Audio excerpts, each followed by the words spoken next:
Hello, guys. It's me, Shane Davis, 20-year comic book veteran, and I'm here today with my lovely, beautiful, charismatic, sometimes a make-me-a-sandwich wife, Yanzi Lynn.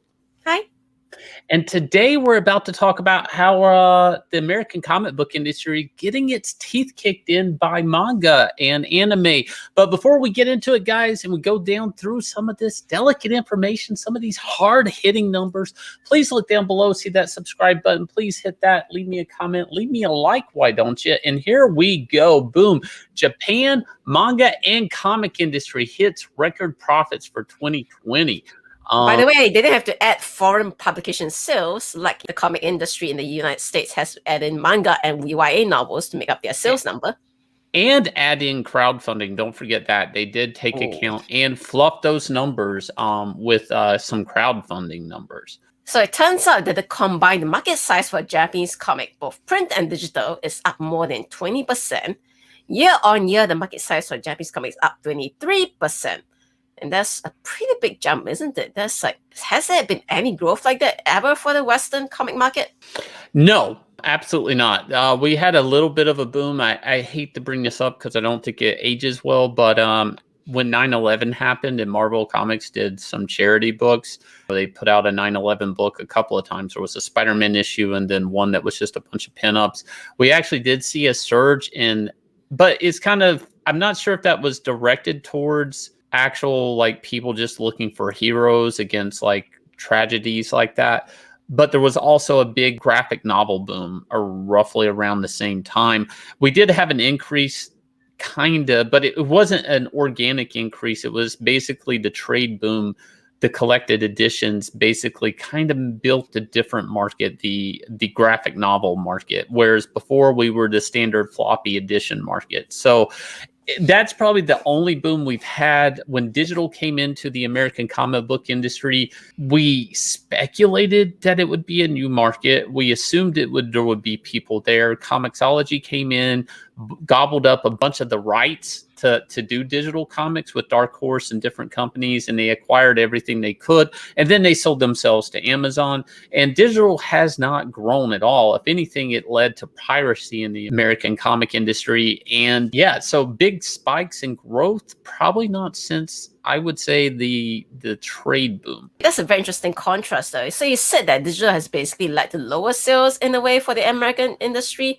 Well, apparently, digital comics and magazine make up more than half of the industry's total profits in 2020 for Japan, with comics coming in second ahead of print magazine sales. Wow. So I guess they proved that it is not the medium, it probably is the content. Well, a lot of people in the American comic book industry, we've been blaming they're going to blame the low sales this year, not on content, they're going to say COVID, okay? They're not going to say it's the material they're putting out. They're not going to say it's what they're doing with their characters. They're not going to say any of that. They're not going to say it's their creative choices. They're really just going to blame COVID. But what's interesting here with this information is, despite COVID, they're growing. 2020 data is the highest profit recorded period since tracking began in 1978. So Japan had their best year ever during COVID. Now, I'm not trying to put an age on me, but that's older than me. This is the thing. There's a boom, okay? There's a boom in material and content, probably because right now there's things like they're doing superheroes better than we are. I'm talking mangas with Western influence like One Punch Man, My Hero Academia. These things actually get it. They're doing it right. They're not pushing in social agendas. They're making it fun. They have characters that have a beginning and they're going to have an ending. And they're having a huge crazy hit with Demon Slayer. Okay, Demon Slayer is a top-selling comic, I think, right now, period, anywhere on the planet. Okay, top selling. I'm pretty sure it is the top selling book in 2020. We know for sure that the movie was a blockbuster hit for Japan. $100 million, American dollars for those who are wondering, in 10 days during, surprise, surprise, COVID era. And this is Japan saying, America, hold our beer. You're trying to do your MC universe based off the SJW Marvel comics. You're trying to do your DC universe movies based off of your whatever floppy predatory sales practices you're doing with retailers. And they're basically, now you're going to say manga and anime are live action films and comics. those are two different things. And this is mainstream publishers always say, because they want to distance themselves from the hard reality. We're doing it wrong. The reality is they're really close. The models are the same. Do the comic, put out the comic, people like the comic. You already have testing. You know now to do a hit anime. You know to put money in it. You know how to market it. And better yet, a lot of your marketing's already done. You already got the word on the street, believe it or not. You already have people that say, no, this movie, this anime is good. The manga's good.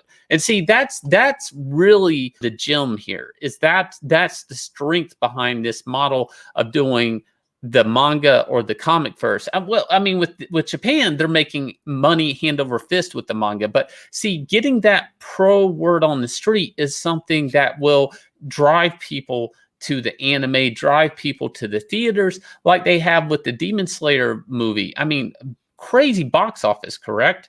Mm-hmm. That 100 million is within Japan, by the way, for people who are wondering how did they make that kind of money. No, it wasn't international box office, it was Japanese box office.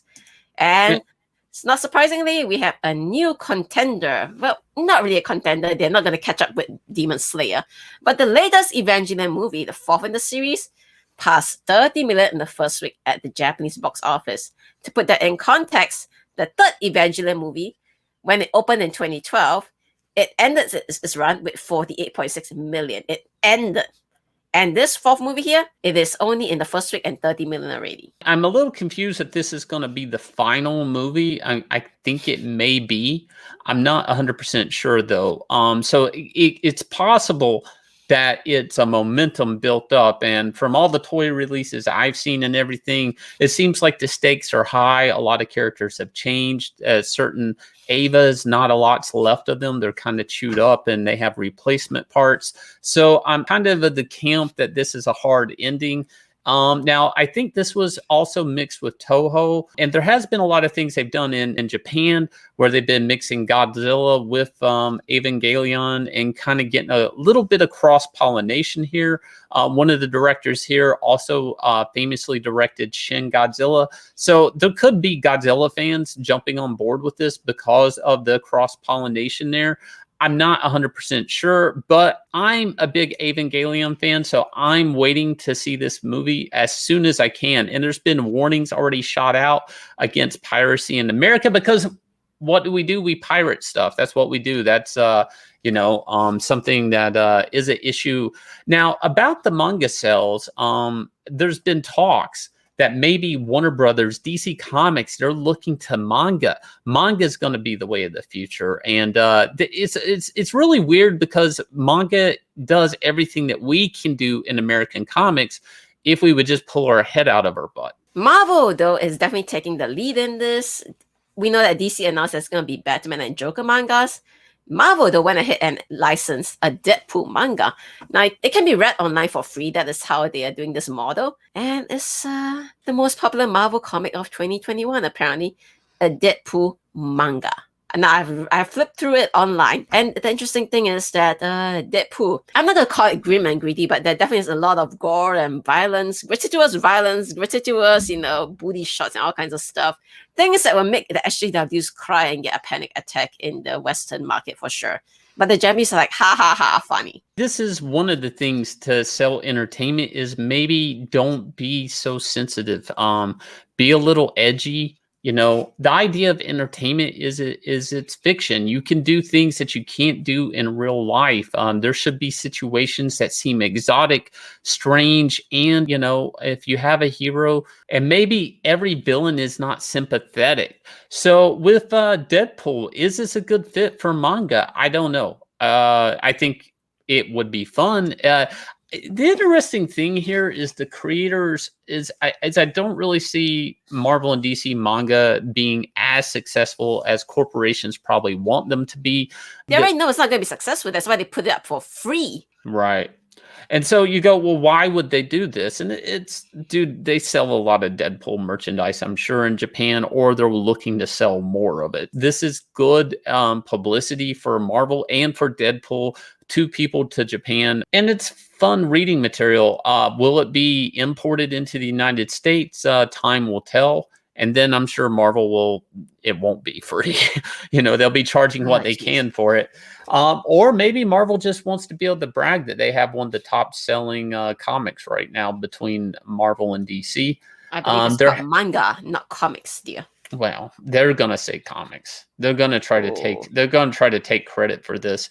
But the truth is the business model is working a lot better with fans. I don't think it's well, of course it's the execution, but it's the results. Okay, you can't argue with results.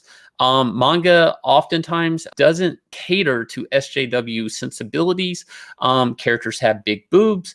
Characters have big guns when they have big guns. They're not worried about checking every checkbox of every character in the world. That it's story first, character first, fans first. I like to use this opportunity to point out, though. So this Deadpool story is actually set in feudal Japan, where they transported, Deadpool back into feudal Japan.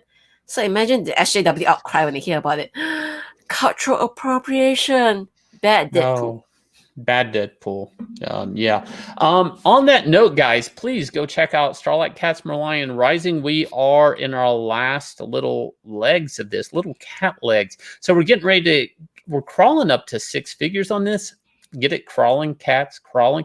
Anyways, they're climbing. Get it climbing, cats climbing. See how this works, guys. So get in there, check that out.